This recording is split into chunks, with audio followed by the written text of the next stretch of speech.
সকাল থেকে 1.5 ঘন্টা হয়ে গেছে, ভোট শুরু হয়ে গেছে, কি বুঝছে কি এখনো তো সেইরকমভাবে কোনো ঝামেলা হয়নি।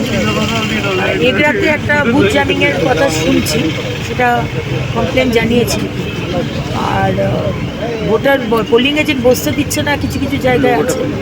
এখন একটা জায়গাতে যাবো গ্রামীণে, যেখানে পোলিং এজেন্ট বসতে দিচ্ছে না, গিয়ে দেখি কি করে। এই যে পোলিং এজেন্ট বসতে দিচ্ছে না, কোথাও ভয় পাচ্ছে? বসতেই দিচ্ছে না মানে টিএমসি বসতে দিচ্ছে না। হ্যাঁ, কোথাও ভয় পাচ্ছে? টিএমসির মুখ্যমন্ত্রী মমতা ব্যানার্জি ভয় পাচ্ছে, তো আর টিএমসির এই ছুটকো ছাটকা এগুলো তো ভয় পাবেই।